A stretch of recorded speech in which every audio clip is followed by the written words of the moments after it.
बागेश्वर धाम वाले बाबा के नाम से प्रसिद्ध पंडित धीरेन्द्र शास्त्री का दरबार पटना के नौबतपुर में लगने जा रहा है। ये तो आप जानते ही हैं। बिहार में छिड़े घमासान और बाबा के बिहार दौरे की हर एक और सच्ची अपडेट आपको सिर्फ इंडी टाइम्स दे रहा है। तो दोस्तों, आज एक बार फिर आपके लिए धीरेन्द्र शास्त्री के दरबार से जुड़ी अपडेट के साथ आपके सामने हाजिर हुए हैं। दरअसल बाबा के बिहार आने और यहाँ दरबार लगाने से उनके फैंस और विरोधियों दोनों की ही एक्साइटमेंट को देखते हुए सुरक्षा के तमाम इंतजाम किए जा रहे हैं। खबर है कि नौबतपुर में होने वाले इस कार्यक्रम में करीब 300 जवानों को सुरक्षा के लिए तैनात किया जाएगा। पटना पहुंचने से लेकर तरेत पाली में रहने तक बाबा धीरेन्द्र शास्त्री सुरक्षा के कड़े घेरे में रहेंगे। पंडित धीरेन्द्र शास्त्री 13 मई को पटना आ रहे हैं, लेकिन उनके आगमन से पहले ही पक्ष और विपक्ष में काफी बयानबाजी हो रही है। इस कारण प्रशासन खास सतर्क है। नमस्कार, आप देख रहे हैं इंडी टाइम्स। हम हैं बबली और हम खोलते हैं सबकी पोल।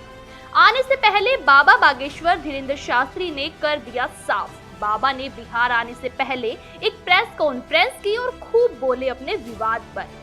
प्रेस कॉन्फ्रेंस में क्या क्या कहा बाबा ने दिखाऊंगी।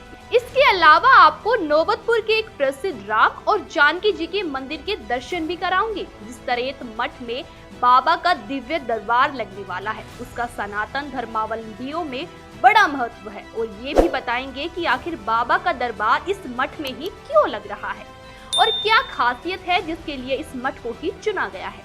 आज आपको तमंचे पर नर्तकी संग डिस्को भी दिखाऊंगी। साथ ही आपको ये भी बताऊंगी कि पूर्व बाहुबली सांसद आनंद मोहन की रिहाई के मामले में सुप्रीम कोर्ट ने बिहार सरकार और मोहन को नोटिस जारी कर क्या कहा है।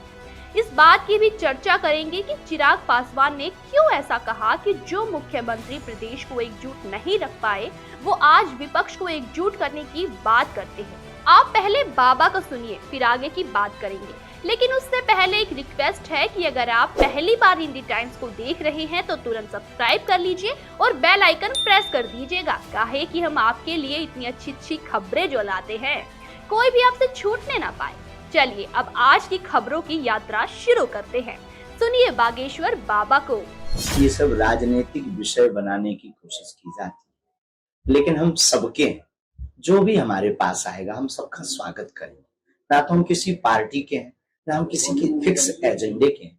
हमारे लिए सभी सम्मानीय हैं। ना हम कोई धांधली फैलाते हैं, ना हम कोई बेमनस्ता फैलाते हैं।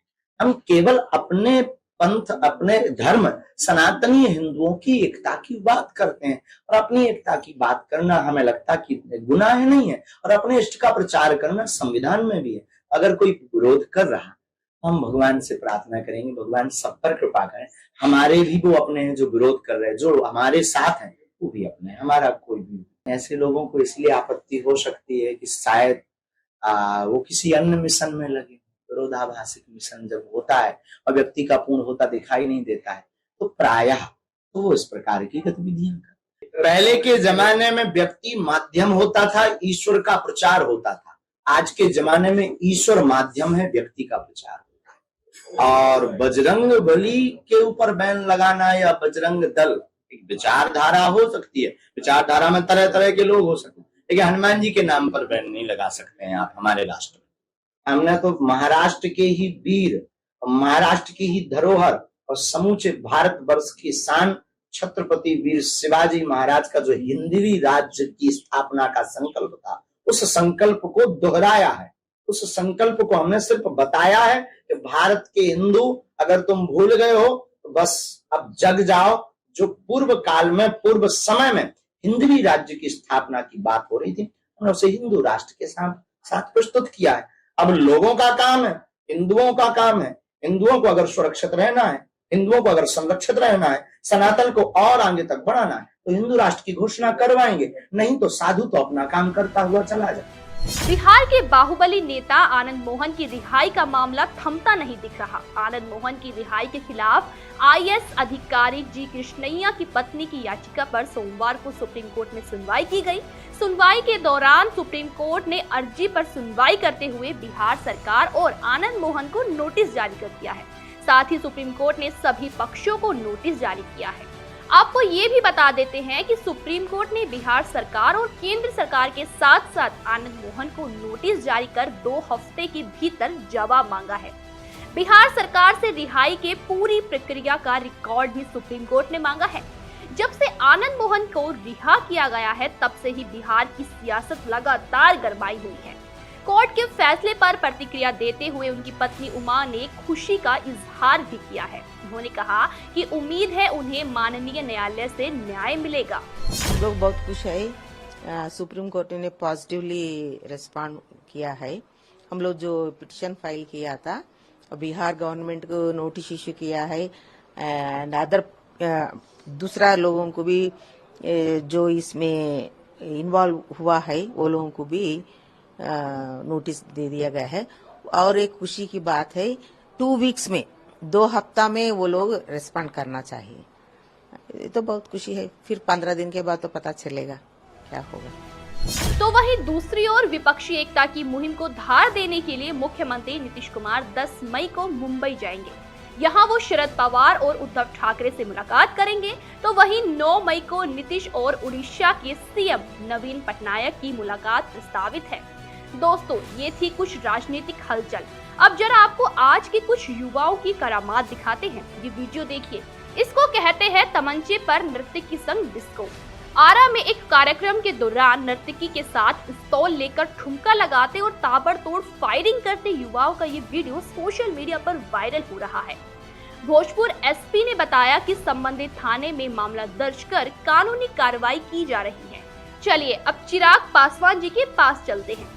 बजरंग दल और नीतीश कुमार को लेकर ये क्यों कह रहे हैं कि जो मुख्यमंत्री प्रदेश को एकजुट नहीं रख पाए वो आज विपक्ष को एकजुट करने की बात करते हैं। सुनिए। तो मुख्यमंत्री प्रदेश को एकजुट नहीं रख पाए वो आज विपक्ष को एकजुट करने की बात करते हैं, वो हास्यास्पद लगता है। भाई यही मुख्यमंत्री हैं जिन्होंने बिहारियों को जाति में बांटने का काम किया और आज विपक्ष को एक करने की बात कर रहे हैं। इन्होंने दलित को महादलित किया, पिछड़ा को अति पिछड़ा किया और आज ये गए हैं विपक्षी एकता का नारा देने। और जब ये विपक्षी एकता की भाई ये बात करते हैं तो ये अपनी महत्वाकांक्षाओं को साध रहे हैं ना।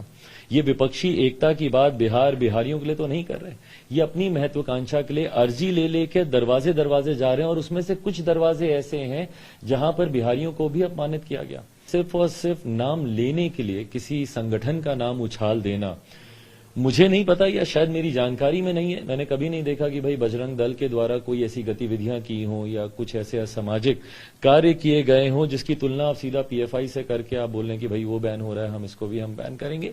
ये लोगों की आस्था को ठेस पहुंचाने वाली बात है।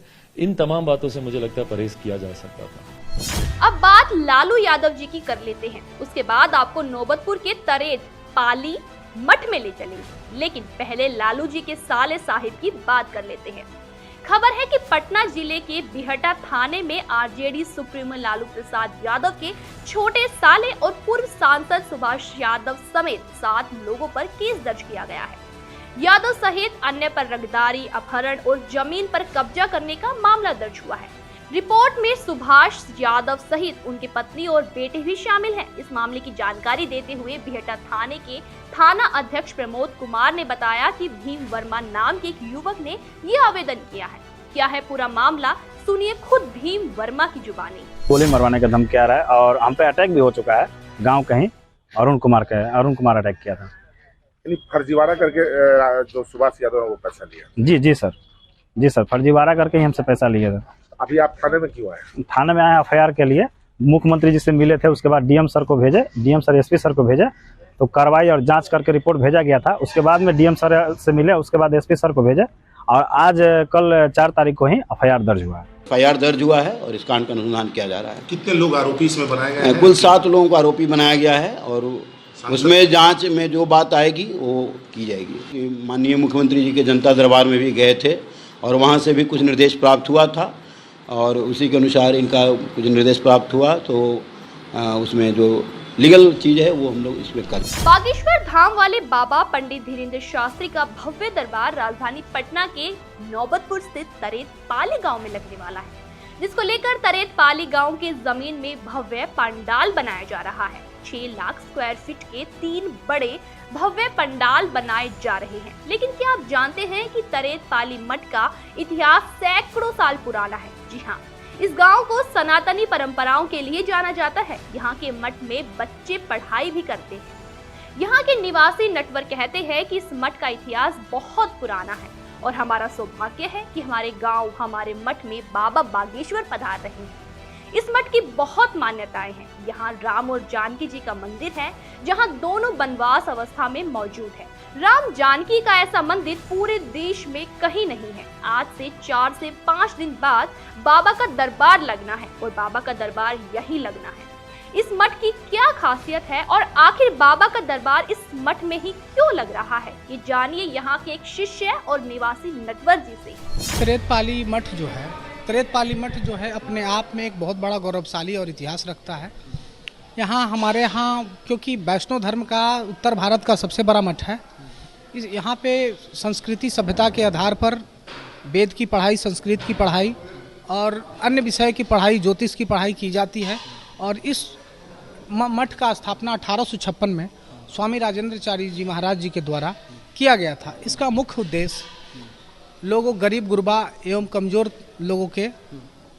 लोगों को पढ़ाई लिखाई और भारतीय सभ्यता और संस्कृति के लिए ही इसका मुख्य उद्देश्य से इसकी वो किया गया था।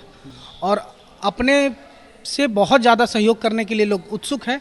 धन, बल, जन सभी से सब लोग तैयार। तो क्या आप तैयार हैं बाबा के दरबार में जाने के लिए? कमेंट करके हमें बताइए और वीडियो अगर पसंद आई हो तो लाइक और शेयर जरूर कर दीजिए और देखते रहिए इंडी टाइम्स। नमस्कार।